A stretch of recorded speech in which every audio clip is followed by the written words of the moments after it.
नमस्कार दोस्तों, सूत्र कहानी में आपका स्वागत है। क्या आप अपने दिमाग को डिटॉक्स करना चाहते हैं तो वीडियो के अंत तक बने रहें।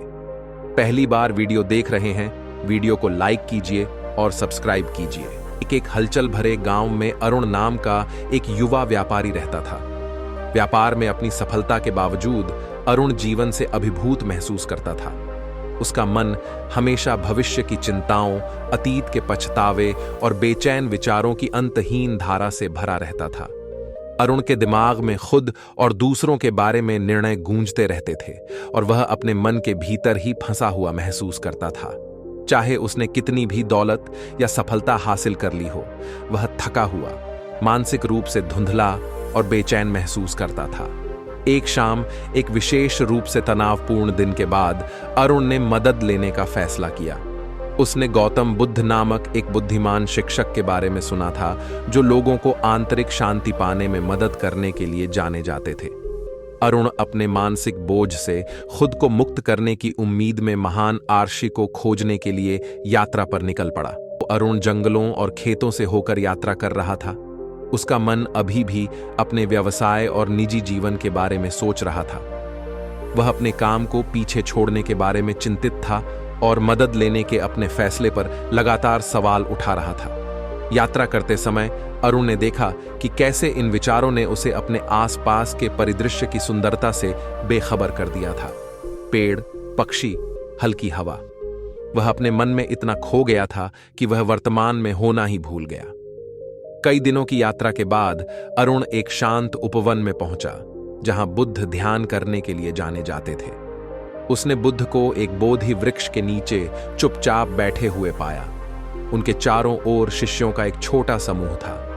बुद्ध के शांत, शांतिपूर्ण व्यवहार को देखकर अरुण को आश्चर्य हुआ। उसे तुरंत लगा कि वह सही जगह पर आ गया है। अरुण बुद्ध के पास गया और उन्हें प्रणाम किया। गुरु, उसने कहा, मैं शांति की तलाश में आया हूं। मेरा मन बेचैन विचारों से भरा हुआ है, भय, संदेह और चिंताएं। मैं अपने ही सिर में फंसा हुआ महसूस करता हूं। मैं अपने मन को इस निरंतर बकबक से कैसे मुक्त कर सकता हूं? बुद्ध ने करुणा से अरुण की ओर देखा। मेरे मित्र, तुम बहुत से विचारों का बोझ ढो रहे हो, लेकिन तुम्हें उनके गुलाम बनने की जरूरत नहीं है। जैसे तुम अपने शरीर की गंदगी को साफ करते हो, वैसे ही तुम्हें अपने मन को नकारात्मक विचारों और भावनाओं से भी साफ करना चाहिए। यह मानसिक विषहरण का अभ्यास है। अरुण ने ध्यान से सुना, यह जानने के लिए उत्सुक था कि वह अपने मन को निरंतर उथल पुथल से कैसे मुक्त कर सकता है। बुद्ध ने साफ पानी का एक छोटा कप उठाया। उन्होंने कहा, कल्पना करें कि यह पानी आपके मन का प्रतिनिधित्व करता है। जब यह शांत और साफ होता है तो आप आसानी से इसके आर पार देख सकते हैं। लेकिन अगर मैं पानी में कुछ मिट्टी डालूं और उसे हिलाऊं तो क्या होगा? बुद्ध ने पानी में मुट्ठी भर मिट्टी डाली और उसे हिलाया। पानी गंदा हो गया। ऐसा तब होता है जब आपका मन क्रोध, भय और चिंता के विचारों से भर जाता है। पानी बादल बन जाता है और आप स्पष्ट रूप से नहीं देख पाते। पानी को साफ करने के लिए आपको गंदगी से लड़ने की जरूरत नहीं है, आपको बस इसे बसने देना है। उसी तरह आपको अपने विचारों को अपने दिमाग में बसने देना है। अरुण ने देखा कि पानी धीरे धीरे साफ हो रहा है और गंदगी नीचे बैठ रही है। उसे समझ में आने लगा कि मानसिक डिटॉक्स का मतलब विचारों को दूर भगाना नहीं है, बल्कि उन्हें बिना किसी लगाव के गुजरने देना है। बुद्ध ने अरुण को अपने पास बैठने और अपनी आंखें बंद करने का निर्देश दिया। बुद्ध ने कहा, अपनी सांस पर ध्यान केंद्रित करो। गहरी सांस लो और सांस छोड़ते समय अपने शरीर में मौजूद किसी भी तनाव को छोड़ दो। जब विचार उठें तो उनका विरोध मत करो, बस उन्हें देखो और उन्हें जाने दो। पहले तो अरुण को यह मुश्किल लगा। उसका दिमाग एक विचार से दूसरे विचार पर दौड़ने का इतना आदी हो गया था कि उसे अपनी सांस पर ध्यान केंद्रित करना मुश्किल हो गया था। लेकिन जैसे जैसे वह आगे बढ़ता गया, उसे अपने विचारों के पैटर्न पर ध्यान देना शुरू हुआ। उसने देखा कि उसका दिमाग कितनी जल्दी चिंता से निर्णय और फिर डर की ओर चला गया। प्रत्येक सांस छोड़ने के साथ वह थोड़ा और आराम करता गया। धीरे धीरे उसका दिमाग शांत होने लगा और उसे शांति का एहसास होने लगा। जैसे जैसे दिन बीतते गए, अरुण बुद्ध के मार्गदर्शन में माइंडफुलनेस का अभ्यास करता रहा। एक दिन उसने कबूल किया, गुरु, भले ही मैं अपने विचारों को छोड़ने की कोशिश करता हूं, फिर भी वे कभी कभी मुझ पर हावी हो जाते हैं। मैं उन्हें नियंत्रण में आने से कैसे रोक सकता हूं? बुद्ध मुस्कुराए, जागरूकता ही कुंजी है। आपके विचार आपके घर से गुजरने वाले मेहमानों की तरह हैं। आपको आने वाले हर मेहमान का स्वागत करने की जरूरत नहीं है, बस उन्हें स्वीकार करें और उन्हें आगे बढ़ने दें। आप अपने विचारों के बारे में जितना ज्यादा जागरूक होंगे, उनका आप पर उतना ही कम प्रभाव होगा।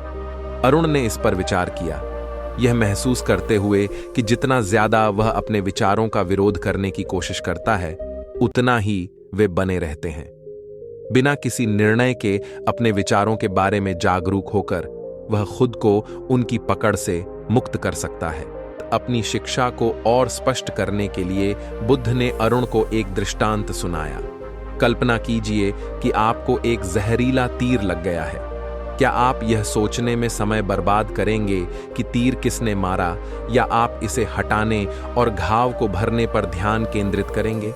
बहुत से लोग अपने जीवन को यह पूछने में बिता देते हैं कि वे क्यों पीड़ित हैं, बजाय इसके कि वे अपने दुख को कैसे कम करें। बुद्ध के शब्द अरुण के दिल में गूंज उठे। उसने महसूस किया कि उसका अधिकांश मानसिक दुख उसके विचारों और भावनाओं का अत्यधिक विश्लेषण करने से आया था, न कि उन्हें जाने देने से। वह समझ गया कि उसका लक्ष्य यह पता लगाना नहीं था कि उसके मन में ये विचार क्यों आए, बल्कि उन्हें मुक्त करके अपने मन को शुद्ध करना था। अरुण का अगला पाठ निर्णय लेने से संबंधित था। बुद्ध ने कहा, आप अक्सर खुद को और दूसरों को आंकते हैं, यह सोचकर कि मैं अच्छा नहीं हूं या वे गलत हैं। ये निर्णय आपके दिमाग को धुंधला कर देते हैं। जिस तरह आप अपने विचारों को छोड़ते हैं, उसी तरह आपको अपने निर्णयों को भी छोड़ना चाहिए।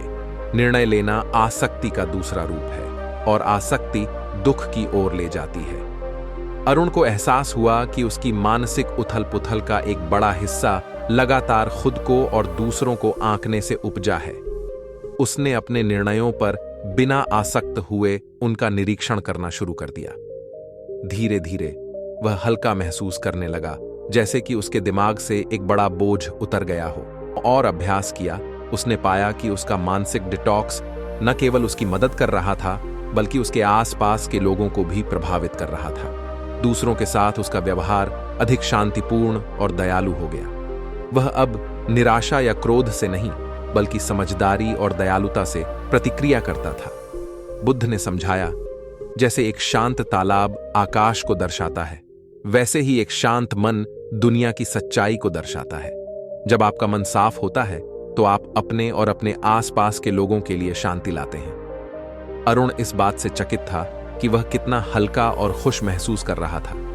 उसके रिश्ते बेहतर हुए और उसे रोजमर्रा के उन पलों में खुशी मिली जिन्हें वह कभी अनदेखा कर देता था। एक दिन जब अरुण कमल के तालाब के पास ध्यान कर रहा था, बुद्ध उसके पास बैठे और कहा, मन कमल के फूल की तरह है।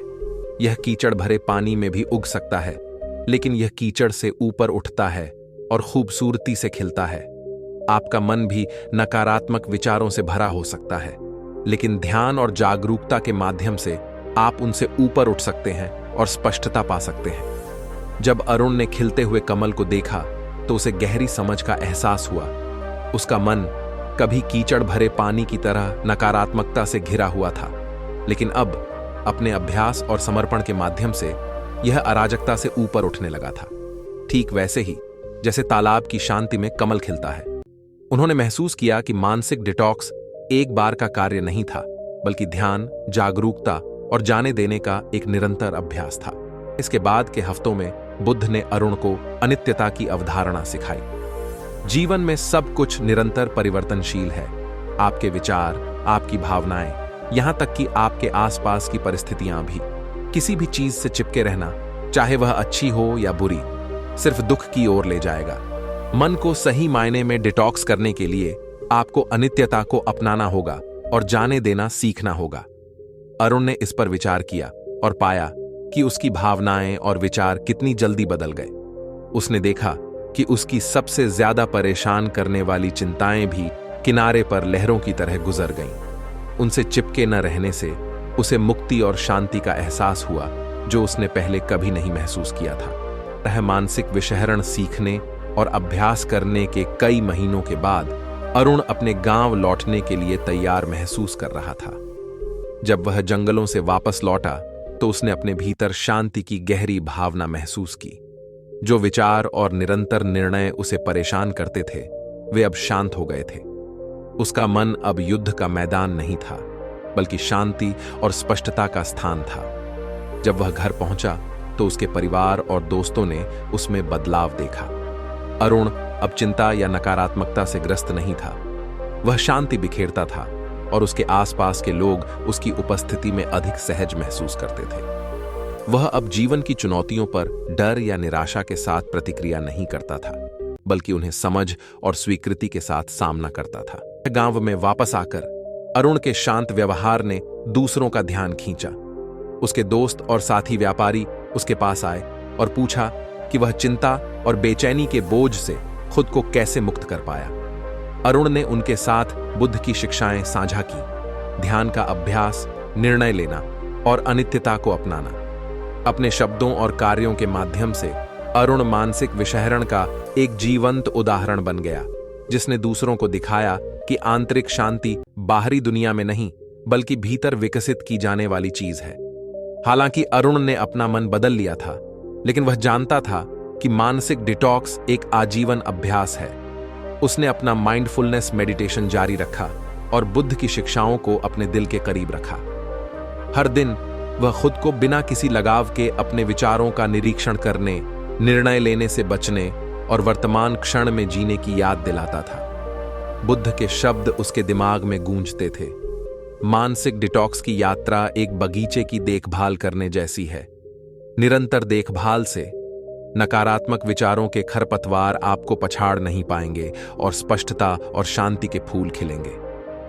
अरुण समझ गया कि मानसिक डिटॉक्स का रास्ता एक मंजिल नहीं बल्कि एक निरंतर यात्रा थी, और जैसे जैसे वह इस रास्ते पर चलता गया उसे उन शिक्षाओं के लिए कृतज्ञता महसूस हुई जिन्होंने उसे मुक्त किया था। बुद्ध के साथ अपनी यात्रा के दौरान अरुण ने सीखा था कि मानसिक डिटॉक्स का मतलब नकारात्मक विचारों से लगाव को छोड़ना, माइंडफुलनेस का अभ्यास करना और जीवन की नश्वरता को अपनाना है। उनकी कहानी हमें याद दिलाती है कि शांति बाहरी रूप से हासिल करने वाली चीज नहीं है, बल्कि इसे अपने भीतर विकसित किया जाना चाहिए। जब मन की देखभाल की जाती है तो यह शरण, स्पष्टता और करुणा का स्थान बन सकता है। जैसे ही कहानी समाप्त होती है, दर्शक बुद्ध के शाश्वत ज्ञान के साथ रह जाता है। आपका मन आपका सबसे बड़ा दुश्मन या आपका सबसे बड़ा सहयोगी हो सकता है। मन को डिटॉक्स करने के लिए बिना किसी निर्णय के उसका निरीक्षण करें। जो अब आपके काम नहीं आता उसे छोड़ दें और जीवन के प्रवाह को स्वीकार करते हुए अपनाएं।